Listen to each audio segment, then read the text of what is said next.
Hi guys, it's actually I could probably turn on my video so you guys see me talk, but I won't on this one because I just loaded in the program. You always hear me about pool chemistry, pool chemistry, pool chemistry. Can't stress it enough.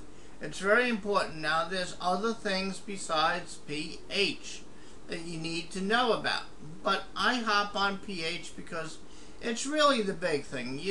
You start getting your pH correct, and slowly but surely other things come awry and come up good. But there are other things that I talk about, okay? I really hop on pH. Ideally, you want to be from 7.2 to 7.6, all right? That's where you want to be. You don't want to be at 7.1. You don't want to be at 7.9 or 8.0 or anything else like this. Now this is due to low pH. Now you remember, if we go from 7.2, that's on the low side, alright, and we go from 7.2 to 6.2, it's 10 times worse. So that means for every hour your heater sees water running through it, it's equal to 10 hours. Same as your pump, everything that sees water through it. Same as your body. You go in your pool for 1 hour, you're equal to 10 hours in the water. Now, it's a multiplication factor. Now we started at 7.2, went to 6.2, now we go to 5.2. It's now 10 times 10. It's 100 times worse. So what happens? For every hour that this sees water, it rots out your copper tube. And what happens if you ever saw a copper pipe for your home or heating, whatever? It's thick, and there's usually a header, a steel plate header that's square, that's bulged out, and there's the copper tube that's past the header, and it's either crimped, welded, or something, so no water can squirt back into your unit. Well, what happens is this very end sees water and it just rots it out. It probably started rotting out right here, okay? And it started spraying. That's why you see the screen. It probably started dripping, and that's due to low pH. So then I have a lot of, when I used to do out in the field, well, if low pH is going to do that, let's go to high pH and heck with everything. So we'll run in the 9s. Well, that's bad too. Now I'm just talking about pH. You really need to learn. This is due to high pH. And I just want to show you, this is thanks to Hayward. This is 2004 pool products. Hayward's an excellent company, and I really appreciate them giving me these pictures. This is high pH, okay? And it looks like it's sleeve of PVC, but this could be calcium, could be mineral deposits, could be anything. It's more likely calcium, okay? And what can happen now, your heating tube no longer can distract the water, and your heater just overcooks and twists and warps and does all kinds of funny things. I saw one heating tube right curved down to the burners, okay? And it just can't extract the heat, just can't dissipate it. So that's why I always say you have to be in the realm on pH of 7.2 to 7.8. Keep forgetting the man. I call him Cranky, and I respect the man a lot. He lives out in Manio. What? The sheriff of Mayberry. What is his name? I keep forgetting his name. Well, anyway, make a long story short, he has a beautiful pool, okay? And I used to help Ace in Kitty Hawk. Ace in Kitty Hawk has the account, okay? And they went from, I think, a Jandy, and they knew me, so they put in a Stay-Right. And the Stay-Right only lasted 3 weeks, and it started cooking. So I took it out and looked at it, and it was full of minerals. But his chemistry was dead on.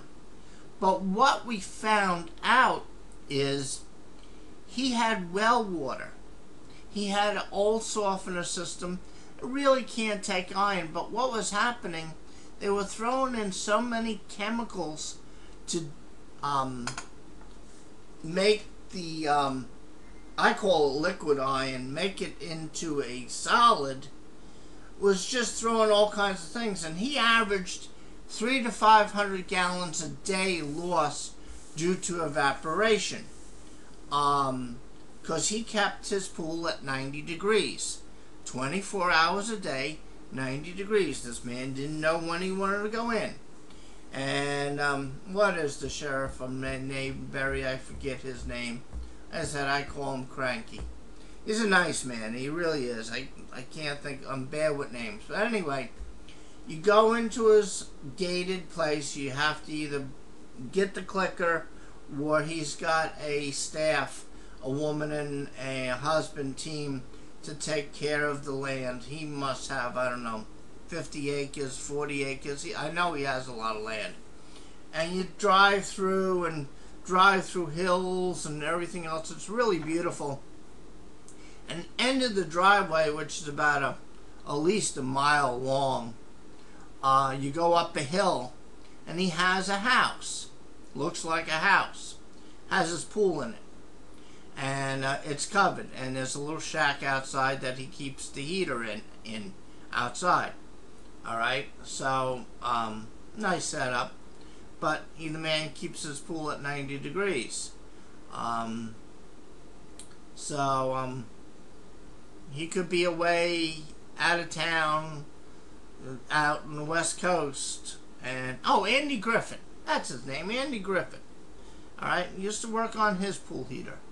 I educated Ace enough, and they know how to take care of it. We took care of it with a new water softener. We drained out the pool. We scrubbed it down, found out what was the problem, and we just take care of it from there. I think they drained the pool because they still got to shock it with special chemicals to get rid of the iron. You really need to get city water there, but it's too long of a run. But anyway, as much as he donates to children, the school and everything, you think the town would put in free water for the man, but they don't, I guess. I don't know. Everything is about money. But anyway, his pH and chemistry was fine. It just was due to fallout on not heavy metals, but heavy chemistry. That's why, the reason why I'm talking about that, that's why you put a heater after the filter system. So many times I see, why do you put the heater before the filter system? So it has better water flow. No. It doesn't work that way. And I said, besides that, any kind of dirt or crap that you filter water trapped in, what happens if you do that, if it's not, filtered water, clean water, any dirt or debris, whatever, if the heater is on, attaches to this copper tubing and plugs it. So that's why you put your heaters after a filter system. If you didn't know that, you know that now. Okay? And you put it before any chlorinating system. The chlorinating system should be always the last thing before the pool. I don't care if you're running salt generation or whatever. It's always the last thing. So this is low pH. This is high pH. So for somebody to say, oh, don't worry about it, just run it high, run it in the 8s or 9s, can destroy it.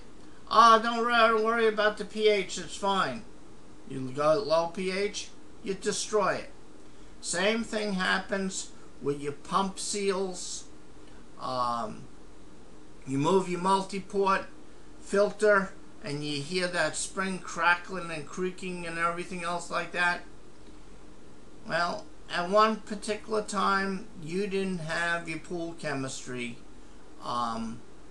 either correct, or it's due to being old. Okay, they do get rusty due to, even though the stainless steel, they're not, I don't know what, there's so many styles of stainless steel. There's 504, 502, there's hundreds of different stainless steels. I'm sure they don't use the best stainless steel there is out there, and I can't blame them. True stainless steel, depending what you wanted to, is very expensive.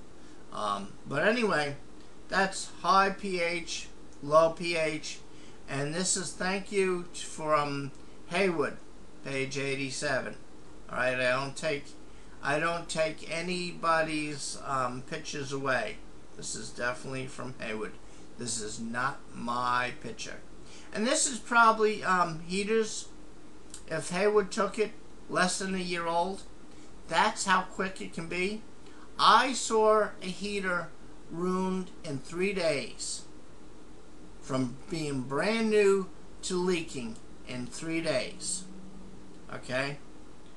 And when I tested it, all the chemicals were off, and the pH was at the best it was at a 2.2.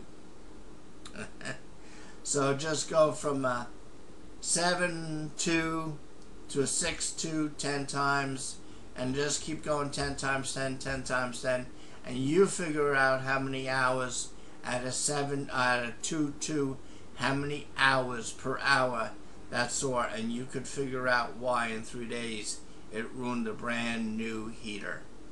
Alright guys, my name's Harvey from All Parts Pool and Spa. Just rambling around. It's a miserable, rotten day out, and I'm going to have lunch in another 20 minutes, so I figured I'd do a quick YouTube. Take care, guys.